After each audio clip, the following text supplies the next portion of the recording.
4월 20일 월요일부터 4월 24일 금요일까지 주식시장 전망. 반도체는 여전히 본체다. 그런데 이번 주 진짜 승부는 버티는 힘과 다음 주 도주 압축에서 나온다. 이번 주 시장은 겉으로만 보면 꽤 단순했습니다. 월요일에 흔들렸고 화요일에 반등했고 수요일과 목요일엔 강하게 확산됐고 금요일엔 쉬어갔습니다. 하지만 안을 들여다보면 훨씬 더 중요했습니다. 전쟁 리스크가 시장을 흔들어도 끝까지 중심을 지킨 건 반도체였고 그 반도체가 길을 열자 전력, 건설, 바이오, 자동차, 조선, 화장품, 2차 전지가 차례로 반응했습니다. 그리고 금요일에는 외국인이 2조 원 넘게 팔았는데도 코스피가 6천선 위를 지키며 시장의 하단이 예전보다 훨씬 단단해졌다는 것까지 보여줬습니다. 즉 다음 주 시장은 더 오르느냐보다 무엇이 끝까지 남느냐가 더 중요합니다. 이번 주 흐름을 한 문장으로 정리하면 이겁니다. 공포는 약해졌고 돈은 다시 가장 강한 실적 축으로 모였고 이제 시장은 반도체 다음 승자가 누구인지 압축하기 시작했다. 1. 핵심 가설. 반도체는 여전히 한국 시장의 본체다. 다음 주도 시작은 결국 삼성전자와 SK하이닉스가 잡을 가능성이 높다. 이번 주 시장이 남긴 가장 강한 문장은 단 하나였습니다. 전쟁 뉴스가 아무리 커도 결국 지수를 다시 살린 건 반도체였습니다. 화요일 시장은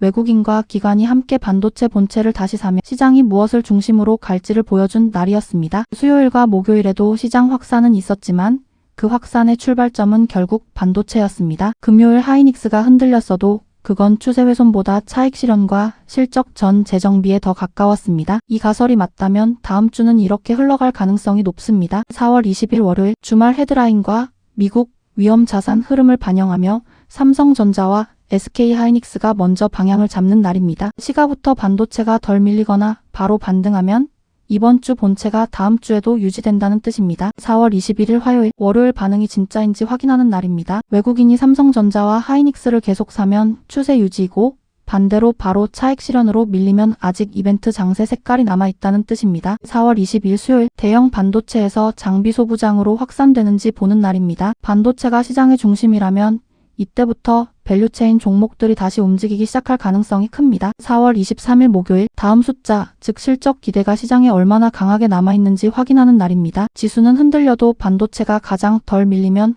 본체는 여전히 살아있는 겁니다. 4월 24일 금요일 한 주가 끝났을 때 결국 시장의 진짜 승자가 반도체였는지 확인하는 날입니다. 주간 기준으로 가장 강하게 남아있으며 다음 주도 반도체 중심 장세가 이어질 가능성이 높습니다. 즉 이 가설은 주초 방향 주중 확산 주후반 승자 확인 이 흐름으로 봐야 합니다. 2. 핵심 가설. 다음 주 코스피는 바로 돌파보다 버티는 재정비가 더 중요하다. 핵심은 6150에서 6230 구간의 소화력이다. 많은 사람이 다음 주를 볼 때 전고점을 뚫느냐 아니냐만 먼저 봅니다. 그런데 지금은 그보다 어디서 안 무너지느냐가 더 중요합니다. 금요일 코스피는 6191.92로 마감했습니다. 숫자만 보면 약해 보일 수 있지만 내용은 나쁘지 않았습니다. 외국인이 2.2조를 팔았는데도 개인과 기관이 그 물량을 받아냈고 코스닥은 오히려 올랐기 때문입니다. 이건 시장이 이제 외국인이 사야만 오르는 구조에서 외국인이 팔아도 하단이 쉽게 무너지지 않는 구조로 조금씩 이동하고 있다는 뜻입니다. 그래서 다음 주 핵심 가격대는 두 군데입니다. 첫째는 6150 전후입니다. 여기는 단기 차익 실현이 한 번 더 나와도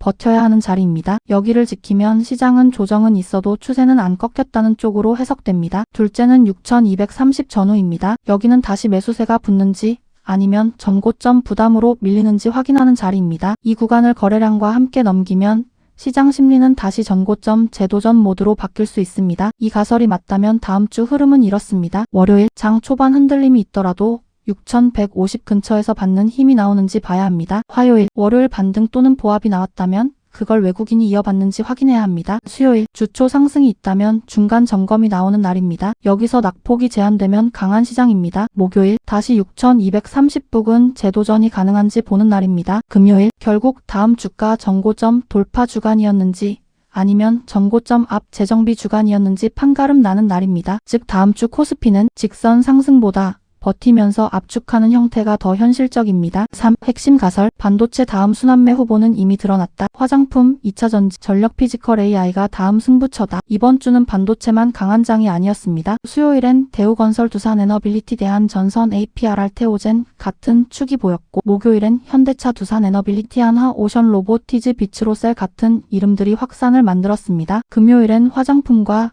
2차 전지가 방어주가 아니라 성장주로 다시 해석되기 시작했습니다. APR, 달바, 글로벌 코스맥스 같은 화장품 축과 삼성 SDI, LNF, 포스코 퓨처엠 같은 2차 전지 축이 동시에 부각됐습니다. 이 말은 곧 다음 주는 반도체가 본체인 건 맞지만 반도체 다음 돈이 어디로 번지느냐를 같이 봐야 한다는 뜻입니다. 제가 보는 다음 후보군은 3개입니다. 첫 번째, 화장품. 이건 단순 소비재가 아니라 수출 성장주로 재해석되고 있습니다. 숫자가 받쳐주고 미국, 유럽 확장 서사가 붙어 있습니다. 두 번째, 2차 전지. 이제 시장은 전기차 둔화보다 ESS와 AI 전력 인프라를 보기 시작했습니다. 즉 전기차 업종이 아니라 AI 시대 저장장치 업종으로 해석이 바뀌는 중입니다. 세 번째, 전력 피지컬 AI 조선. 현대차는 로봇 모빌리티 플랫폼 서사가 붙고 있고 전력주는 AI 인프라와 에너지 안보를 동시에 먹고 있습니다. 조선은 전쟁 이후 물류에너지 수주 재평가 서사가 같이 작동합니다. 이 가설이 맞다면 다음 주는 이렇게 볼 수 있습니다. 월요일, 반도체가 방향을 잡는 날입니다. 아직 본체는 반도체입니다. 화요일, 화장품 2차 전지가 그 본체 위에 올라타는지 보는 날입니다. 이 두 업종이 강하면 시장 체감이 좋아집니다. 수요일, 전력, 원전, 조선, 피지컬, AI 같은 축이 반응하는지 확인하는 날입니다. 이때까지 순환매가 이어지면 시장 폭은 더 넓어집니다. 목요일, 순환매가 하루짜리 뉴스 반응인지 실제 주도 업종 확산인지 판별하는 날입니다. 눌림 이후 재상승이 나오면 구조적 강세일 수 있습니다. 금요일, 그 주의 2등 업종, 즉 반도체 다음 승자가 누구였는지 확인하는 날입니다. 이게 그 다음 주 예비 본체가 될 수 있습니다. 즉 이 가설은 본체 형성 후보군 반응 순환매 압축 이 흐름으로 봐야 합니다. 4. 핵심 가설. 다음 주 수급의 핵심은 외국인 매수 규모보다 환율과 하단 흡수력이다. 개인과 기관이 생각보다 훨씬 강한 버팀목이 되고 있다. 이번 주 시장에서 굉장히 중요한 변화 하나가 있었습니다. 외국인이 흔들면 예전처럼 시장이 같이 무너지지 않았다는 점입니다. 월요일엔 개인이 하단을 받았고 화요일엔 외국인과 기관이 본체를 샀습니다. 금요일에는 외국인이 2.2조를 팔았는데도 개인과 기관이 받아냈고 코스닥은 오히려 상승했습니다. 게다가 대기 예탁금과 개인 자금도 여전히 상당히 두텁고 개인은 최근 하락장에서는 매수하고 급등 구간에서는 차익 실현하는 방식으로 예전보다 훨씬 정교하게 움직이고 있습니다. 이건 다음 주에 아주 중요합니다. 왜냐하면 다음 주는 외국인이 순매수로 크게 돌아오느냐보다 환율이 안정된 상태에서 외국인 매도 강도가 약해지느냐가 더 중요할 수 있기 때문입니다. 환율이 안정되면 외국인 현물 매도 강도는 둔화될 수 있고 그 상태에서 개인 기관이 하단을 버티면 시장은 생각보다 쉽게 안 무너집니다. 이 가설이 맞다면 다음 주는 이렇게 해석할 수 있습니다. 월요일, 환율이 먼저입니다. 종목보다 환율을 봐야 하는 날입니다. 화요일, 외국인 순매수가 아니어도 됩니다. 덜 파는지만 확인돼도 시장엔 긍정적입니다. 수요일, 개인과 기관이 코스피 하단을 계속 지켜내는지 코스닥까지 확산되는지 보는 날입니다. 목요일, 반도체 실적 기대와 환율 안정이 같이 가면 외국인도 다시 대형주 쪽으로 복귀할 여지가 생깁니다. 금요일, 결국 한 주 수급을 보고 시장의 버팀목이 외국인 단독인지 아니면 개인 기관 ETF 자금이 함께 만드는 구조인지 판가름 나는 날입니다. 즉 다음 주는 외국인 방향, 환율 확인 하단 흡수력 검증 이 흐름으로 봐야 합니다. 5. 핵심 가설. 다음 주는 월요일 반응보다 주중 유지력이 더 중요하다. 주초 방향, 주중 검증, 주후반 압축의 주간이 될 가능성이 높다. 많은 사람이 월요일만 봅니다. 하지만 다음 주는 그보다 훨씬 더 중요합니다. 왜냐하면 다음 주는 좋은 뉴스에 얼마나 세게 오르느냐보다 오른 뒤에 얼마나 버티느냐가 더 중요하기 때문입니다. 이번 주도 그랬습니다. 화요일 반등이 나왔고 수요일과 목요일엔 확산이 나왔고 금요일엔 쉬어가면서도 구조는 안 무너졌습니다. 이게 바로 강한 시장의 특징입니다. 다음 주도 저는 하루짜리 급등보다 주초 방향, 주중 검증, 주후반 압축 이 흐름이 더 중요하다고 봅니다. 이 가설이 맞다면 다음 주 주간 흐름은 이렇게 정리할 수 있습니다. 4월 20일 월요일 주말 헤드라인 미국 위험 자산 원달러 위치를 반영하며 방향을 먼저 잡는 날입니다. 하지만 월요일 하루가 전부는 아닙니다. 4월 21일 화요일 월요일 급등 혹은 반등이 나왔다면 차익 실현이 나오는지 아니면 외국인과 기관이 계속 받는지 확인하는 날입니다. 4월 22일 수요일 유가 환율이 안정되는지 코스닥이 코스피를 따라가는지 확인하는 날입니다. 여기서 시장 폭이 넓어져야 진짜 강세입니다. 4월 23일 목요일 반도체에서 시작된 돈이 화장품 2차 전지 전력 피지컬 AI로 유지되는지 보는 날입니다. 눌림 뒤 재상승이 나오면 테마가 아니라 구조적 강세일 수 있습니다. 4월 24일 금요일 그 주의 승자가 진짜 반도체였는지 아니면 반도체 다음 2등 업종이 더 강하게 남았는지 확인하는 날입니다. 이 결과가 다음 주 예비 본체를 만듭니다. 즉 다음 주는 하루짜리 예측보다 주간 유지력과 업종 압축이 훨씬 중요합니다. 이번 주 제가 더 무겁게 보는 확률 순서 가장 가능성 높은 흐름 반도체 본체 유지 속 흔들리지만 안 무너지는 강세장 가장 현실적인 그림입니다. 반도체는 여전히 중심이고 중간중간 차익 실현이 나오지만 화장품 2차 전지 전력 피지컬 AI가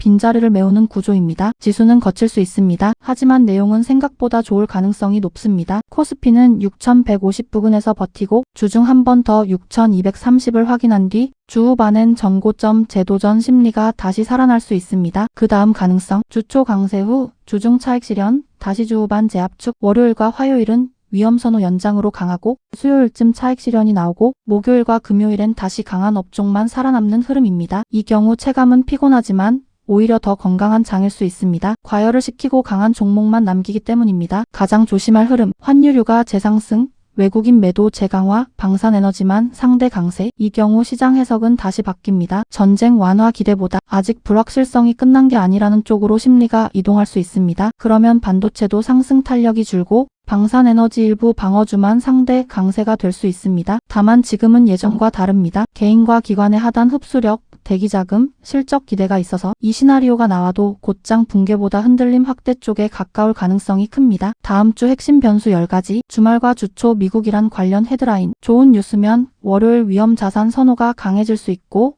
나쁜 뉴스면 시가부터 방산에너지 색이 강해질 수 있습니다. 원달러 환율 방향, 지금 시장은 환율이 제일 중요합니다. 환율이 안정되면 외국인 매도 강도도 약해질 수 있습니다. 국제유가의 추가 급등 여부, 유가가 다시 급하게 뛰면 시장은 실적보다 할인율을 먼저 걱정하게 됩니다. 외국인의 삼성전자, SK 하이닉스 수급, 여기가 본체입니다. 여기가 흔들리면 지수 체력이 약해집니다. 하이닉스 조정 뒤 매수 대기 수급 빠진다고 끝나는 게 아니라 빠질 때 누가 다시 사는지가 중요합니다. 화장품 상대 강도, APR 달바 글로벌 코스맥스 같은 축이 강하면 시장 체감 온도가 올라갑니다. 2차전지의 ESSAI 인프라 서사 유지 여부, 삼성 SDILNF 포스코 계열이 다시 강하면 시장은 이 업종을 다르게 보기 시작한 겁니다. 현대차 전력 피지컬 AI 조선의 유지력, 이 축이 살아야 반도체 위의 시장 폭이 넓어집니다. 코스닥에 외국인 기관 수급이 붙는지 여부, 코스닥이 개인만으로 가면 체감은 거칠어집니다. 외국인과 기관이 붙어야 진짜 확산입니다. 코스피가 6150일을 지키고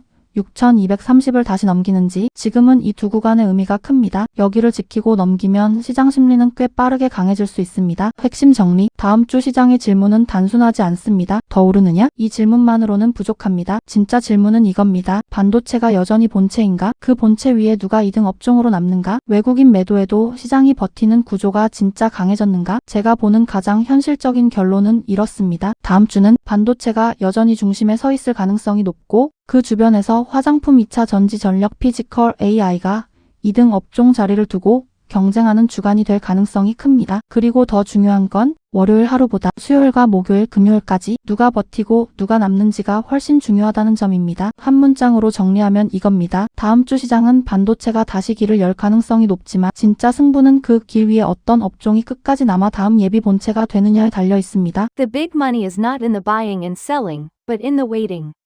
큰 돈은 사고 파는 데서 나오는 것이 아니라 기다림에서 나온다. 찰리 먼거.